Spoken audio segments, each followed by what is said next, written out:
gawa po ng 3 resibo po yung hindi po nabayaran. Yung kinuha din po yung kontador. Bigas nilang binibigay po namin. Binibenta. Nagkwento yung kapitbahay po nila. 2 buwan pa lang po may pambayad sa kuryente. Nagkataon daw po na sarado ang kanuriko. So hindi na ay bayad. Isinugal. Ubos. Pasaway po masyado. Pambira yan.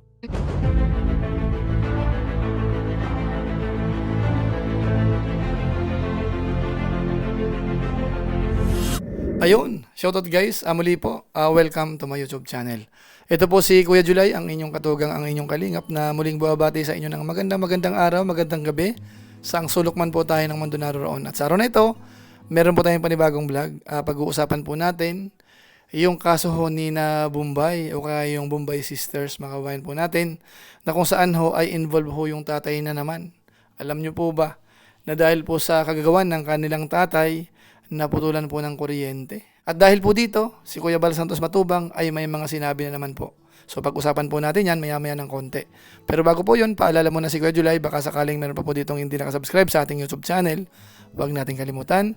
July Paunil, pwede po nating isubscribe po yan. Tapos pindutin lang po yung notification bell button para lagi po tayong updated sa aking mga video upload. Tapos yung ating Facebook page po, July Paunil 2.0, po pwede po nating supportahan din, pwedeng i-follow, pwede pong i-like. Tapos syempre sina Kuya Bal Santos Matubang, Kalingap Rab, pangunahin po sana masuportahan din po natin kasama yung mga Lingap partners. So maraming salamat po sa inyong lahat. Ngayon tuloy na po tayo, pag-usapan na po natin. Ito pong isa sa matagal na hong tinutulungan po ng Team Kalingap. Sabihin po natin isa sa mga nauna ho na talagang tinulungan po ng Team Kalingap. Kaya kahit papaano hanggang ngayon, hindi po yan pwedeng pabayaan po ng Team Kalingap at saka po ng ilan sa mga Lingap partners. Ngayon sa pagkakataong ito, pag-usapan po uli natin, bagamat nung nakaraan, ito po ay medyo naging laman din po sa social media dahil nga po nagkaroon ng issue yung tatay din po ni na Sheena, ni na Bombay, at saka po yung isang kapatid si Kulot, mga kabayan po natin. Kaso nga lang po, base nga po sa mga paliwanag naman ng kanilang pamilya, ay absuelto naman daw po yung kanilang tatay. Bagamat yung iba ho ay ayaw maniwala, kaso nga lang po, wala naman po tayong magagawa, so inisip po natin na sana areglado po yung mga unang kaso na yon. Kaso nga lang po sa ngayon, may panibago na naman po tayo, mga kabayan po natin. Ito po hindi po para idiin yung kanyang tatay, kaso nga lang ho, pag-usapan po natin, ano nga ba yung mga maling nagagawa, magsilbing aral sa ilang mga beneficiaries o kaya kapamilya ng mga tinutulungan po ng Team Kalingap. Dahil sa inyong kaalaman ho, naputulan po sila ng kuryente, mga kabayan po natin. Dahil nga po yung pambayad ng kuryente ay nagalaw di umano ng kanilang tatay. Kaya ang tanong, marapat ho ba na konsintihin pa rin natin itong tatay po ni Nina Sheena o kaya Nina Bombay, mga kabayan po natin. Bagamat ito pong problema na ito ay inaksyonan naman na po ng isa sa mga Lingap partners ni Mr. Bentiboy, So siya na po ang nagbayad. Sa pagkakaalam natin ay 3 bill. Binayaran po yan para lamang po maging okay po itong pamilya po ni na Bombay. Yan po mga kalingap, mga kabente, nung nakaraan po ay nagbayad po kami ng kuryente nila Bombay. Gawa po ng 3 resibo po yung hindi po nabayaran. Yung kinuha din po yung kontador. Kalimitan po sa sa kuryente po ay pag hindi nakakabayad, isang resibo lang po ay napuputulan na. Ang nangyari po ay grabe po yung pakikiusap ng tatay kaya na umabot po sa 3 resibo. Sayang po yung penalty plus disconnection charge. And gawa naman po si Bombay na wala pong electric fan sa gabi pag natutulog. And may sakit din po yung epilepsy, bawal din po ang naiinitan, baka sumpungin na naman.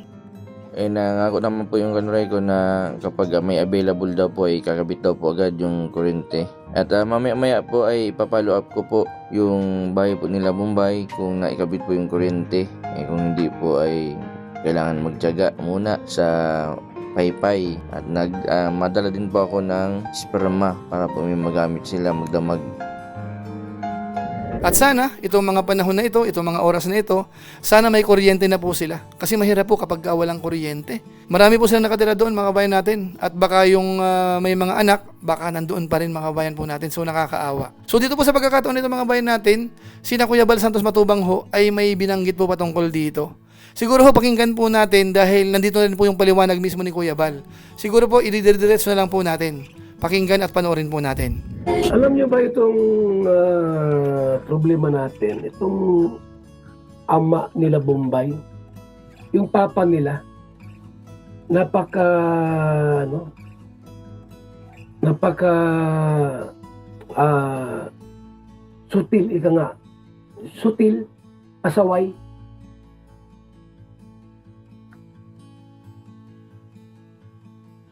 Binigyan ng may pambayad sa kuryente. Nung 1 buwan pa lang, 2 buwan pa lang po may pambayad sa kuryente. Nagkataon daw po na sarado ang Kanorico. So hindi na ay bayad, isinugal, ubos. Walang alam ito kundi magparasugal ay nakulong na ito mga kaibigan, nakulong na nga ito sa droga. Nung wala yan dyan sa bahay nila Bombay, itong tatay nila, okay naman sila Bombay. Nakakakain, may tindahan sila dati. Masaya sila lahat. Akala po namin, kapag lumabas yung tatay nito ay makatulong sa kanila. May lalong lumala.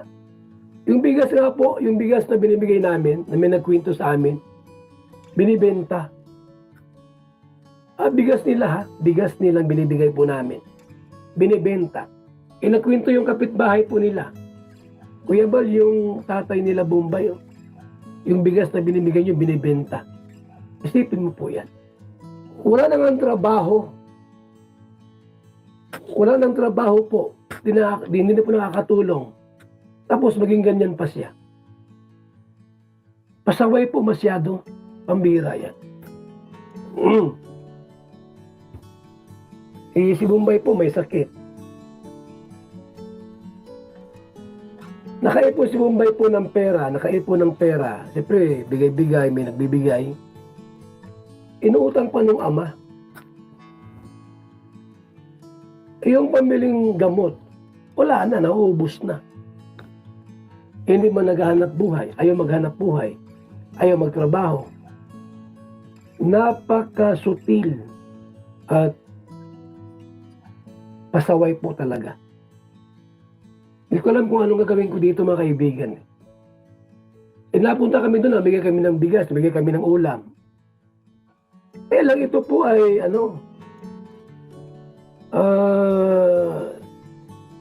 masakit sa ulo. Masakit sa payo. Masakit sa ulo. Hindi ko alam kung bunga ito ng drugs noon nag-detect ito na dati kaya nakulong po yan dahil nga sa droga. Siya na nga ang ama ng bata. Dapat siya ang mag-guide. Maghanap ng trabaho para makatulong doon sa mga anak niya. Wala po. Wala pa. Pati yung bangbayad sa kuryente, ginagamit. Iwan ko. Mga kalingap. Mahirap pagsalita na Kaya minsan nakakawalang ganang tumulong pagka yung beneficiaries, ganyan. Ganyang klase yung beneficiaries. Sa halip na makatulong, nakaperwisyo pa. Bibigyan mo ng bigas, ibibenta yung bigas. So ayun mga kabayan po natin, maliwanag ho. Sa opinion po ni Kuya Bal, mukhang hindi siya konforme ho sa ginagawa ng tatay na ito. Sa pagkakaalam kasi ni Kuya Bal, ito po ay parang nagda-drugs o kaya may bisyo po. Although hindi natin alam ho kung ngayon ay hininto na.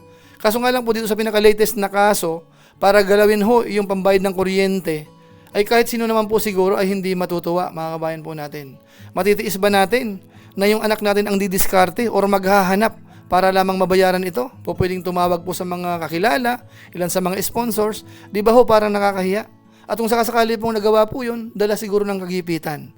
Buti na nga lang po, nandyan po si Mr. Bentiboy din po, isa sa mga Lingap partners, na hindi po sila natiis mga kabayan po natin. Kaya pasalamatan na lang po natin ang Team Kalingap, sina Mr. Bentiboy, dahil nga po hindi na po sila nagpabaya. At pati nga po pala si Robilin, dahil nga po kasama ni Jason, nung pumunta po doon kina Bombay, para nga asikasuhin yung hindi ho nabayarang bill ng Kanorico. Kaya maraming salamat po sa buong Team Kalingap. At sana ho ito ay magsilbing aral mga kabayan po natin sa mga ibang Lingap partners o kaya sa mga beneficiaries ho.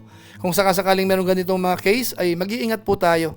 Kasi masisira po tayo sa mga sponsors, sa mga viewers, at saka sa buong Team Kalingap po, mga babayan po natin. At sana sa mga susunod, kung sakasakali ho talagang guilty ang sino man, wag nating pagtatakpan po siguro mga kabayan natin para maaga pa madisiplina. Kasi kung ikukonsente po yan ang ikukonsente, baka ho umabuso, magkakaproblema po lalo mga kabayan po natin. So yan po ay paalala lamang po. Kumbaga po, ang kunin natin dito ay parang lesson learned na lang po. Hindi naman na siguro kailangang batikusin pa yan, pero hindi masama na pagsabihan para hindi na po maulit yung nangyari po dito sa Bombay Sisters. So maraming salamat po sa inyo. Yan lang po muna siguro ang ating reaction video po patungkol po sa issue na yan. Tayo po ay umaasa na sana ngayon ay okay na. Sana meron na pong kuryente yung Bombay Sisters na yan, na isa po sa mga naunang tinulungan po ng Team Kalingap. So maraming salamat po sa inyo. So pansamantala po, paalam muna si Kuya July, pero gaya po ng dati, salamat po muna sa mga supporters po natin, lagi po nanonood sa ating YouTube channel, sa ating Facebook page, pati po sa ating mga live stream. So maraming salamat po sa inyo. Lalo na po yung mga hindi po nag-skip ng ads, masipag mag-like at saka po nag-share ng ating mga videos. Kaya kung inyo po itong nagustuhan, pwede po nating i-share. So maraming salamat po. So muli, ito po si Kuya July, ang inyong katugang, ang inyong kalingap na pansamantalang nagpapaalam po muna. Kita-kita ulit tayo sa mga susunod ko pang vlog. Maraming salamat sa inyong walang samang pagsuporta po sa ating YouTube channel. Pagpalain nawa kayo ng Diyos, mabuhay tayong lahat. God bless. Bye-bye.